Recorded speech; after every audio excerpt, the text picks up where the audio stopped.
السلام عليكم ورحمة الله وبركاته. أهلا بكم. النهاردة معانا فيديو جديد.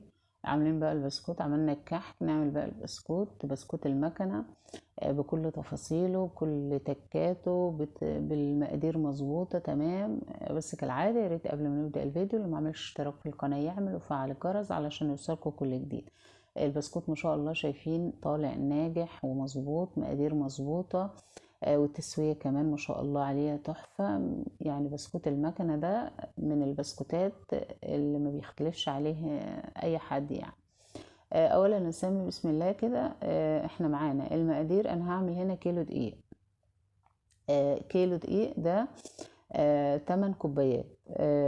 طبعا الدقيق بتاع البسكوت يعني المفروض يكون دقيق يعني متعدد الاستخدامات علشان يدينا نتيجة حلوة. مقادير الدقيق بقى طبعا انا نخلاه، هحط عليه معلقه بيكنج باودر ونص معلقه ملح. دي المواد الجافه كده هنحطها على جنب ونجهزها. هنبدا بقى في المواد السائله. معايا هنا 350 جرام سمنه او زبده اللي متوفر. انا عامله بسمنه برضو علشان لو حد مثلا بيقول ان لازم زبده، لا مش لازم خالص. ممكن نعمل زبده سمنه على زيت برضو كمان. البسكوت يعني بيمشي معاه اي حاجة. يعني ما شاء الله البسكوت بالذات يعني يعني بيطلع نتيجته حلوة كمان. يعني مش محتاج لا دقيق مثلا متخصص للكحك والبسكوت او مثلا زبدة. يعني لا، يعني ممكن ايه نمشي الدنيا مع البسكوت شوية. انا عاملة هنا بالميزان 350 جرام سكر و350 جرام سمنة. ال 350 جرام سمنة يجوا كوباية ونص بالكوباية اللي احنا شايفينها دي، يعني أقل من النص كمان. إنما في السكر 350 جرام يجوا كده زي ما احنا شايفين كوبايتين إلا ربع سكر. يعني أزيد كمان من كوبايتين إلا ربع سكر. ليه؟ لأن السكر خفيف شوية عن السمنة. ف يعني ايه بيدي في الحجم في الكوباية اكتر من السمنة. انا حطيتها في التلاجة شوية، مش ساقعة قوي يعني، يا دوب حلوة كده. الجو برد اصلا. ضربتها كويس لحد ما نعمت وادتنا فوم حلو. وحطيت عليها السكر مطحون ومنخول. حطيت عليها المقدار دلوقتي. يبقى كده مقدار السمنة قد مقدار السكر. ممكن لو احنا عايزينه مسكر شوية نزود مقدار السكر شوية، بس علشان ما نختلفش مع بعض في المقادير حطينا مقدار السكر قد مقدار السمنة. بس بالميزان اظبط في السكر. في نواعم العيد احسن حاجة المقدار يكون بالوزن علشان يدينا نتيجة حلوة. فهنا دلوقتي حطيت مقدار السكر قد مقدار السمنة وضربتهم كويس لحد ما بقوا زي الكريمة كده. وبعدين معايا 4 بيضات حطيت عليهم فانيليا. وحطيتهم بقى بيضة بيضة كده. وهبدأ كده كل ما احط بيضة اضرب. على فكرة لو مش متوفر المضرب الكهربي ممكن نعمل بمضرب السلك، وممكن بايدينا خالص زي زمان ما كنا بنعمل. يعني ايه، مش عايزين نوقف الدنيا على حاجة معينة يعني عشان مفيش حاجة مش موجودة نقول مش عاملين. لا، حاجة بسيطة خالص. وطبعا الاسعار عادت غالية جدا يا جماعة.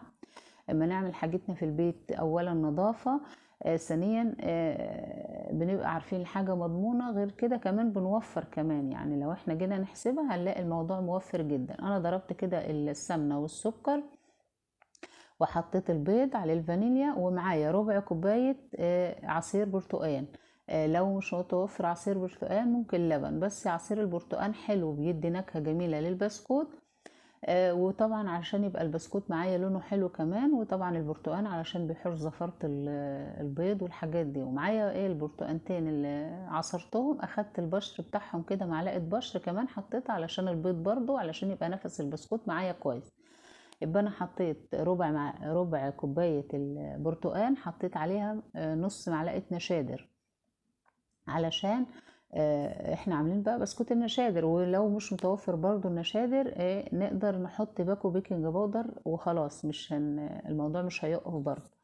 يبقى حطيت ربع كوباية عصير برتقان، حطيت عليها نص معلقة نشادر ومعلقة بشر برتقان وضربتهم كويس. وخلاص كده خلاص يعني يعتبر المقادير السائلة خلاص خلصت. هبدأ احط المقادير الجافة معايا اللي هو كيلو الدقيق وعليه ذرة ملح ونص معلقة بيكنج باودر. هبدأ اخلط بقى الخليط كده معايا انا عايزة بس اتوه الدقيق في الخليط، مش عايزة يعني اعجن كتير ولا حاجة، بس ايه يعني طبعا واحنا بنعجن نلم، يعني واحنا بنعجن كده نحاول ايه نتوه الدقيق في الخليط معايا. هي المقادير دي كده بالظبط مظبوطة، يعني ما احتاجش معايا اي حاجة، اي سوائل تانية ولا حاجة. بس برضو لو احنا مثلا في معايرتنا للكوباية لقينا مثلا العجينة ناشفة شوية معانا، ممكن نزودها معلقة عصير، بس مش عايزين نزود يعني حاجة، بس احنا عايزين عجينة البسكوت بتاع المكنة ناشف زي ما احنا شايفين كده، يعني لا ناشف أوي ولا طري. بس عجينة البسكوت بتاع المكنة بيبقى ايه شادت كده. لو احنا عايزين نعمل عجينة البسكوت دي، عايزين نعملها بالقمع الحلواني، هنشيل كوباية دقيق من المقدار بالظبط، هنحط كل المقدار اللي احنا عملناه، بس هنشيل كوباية دقيق، واحنا عايزين العجينة تبقى سايلة شوية علشان تنزل من الكيس الحلواني، ونقدر نستعملها بالكيس الحلواني لو احنا عايزين نفس المقدار بالظبط بنفس التفاصيل. بس هنشيل كوباية دقيق بس كده من المقدار كله ونعمله في كيس الحلواني. البسكوت بقى خلاص احنا كده هنعمل شغالين المكنة كده زي ما انتم شايفين، انا مشغلة المكنة بايد كده، وبحاول ايه اقطع بايد التانية وارص في الصاج. الصاج طبعا اول مرة بندهنه بزيت او سمنة علشان ايه ما يلزقش معايا في البتاع، يفضل زيت يعني علشان برضو ايه يبقى يدينا نتيجة حلوة. زي ما انتم شايفين اقطع المقدار كله واسوي كده زي ما احنا شايفين. البسكوت ما بياخدش نار كتير، بس نار هادية، يعني ما بياخدش وقت كتير في الفرن، بس نار هادية يعني من فوق ومن تحت كده زي ما احنا شايفين. ما شاء الله بيطلع النتيجة تحفة. شايفين بسكوت هاشش والنقشة فيه سليمة زي ما هي، وطعمه تحفة. المقادير مظبوطة بالظبط وكلها حلوة. هسيب لكم المقادير كلها في صندوق الوصف. جربوا الطريقة بقى وقولوا لي ايه رأيكم، ولو عجبكم الفيديو ياريت ما تنسوناش في لايك وشير ودعوة حلوة. كل سنة وانتم طيبين يا رب، وربنا يحسن ما بين ايديكم، وعيد سعيد عليكم. جربوا الطريقة وقولوا لي. سلام عليكم.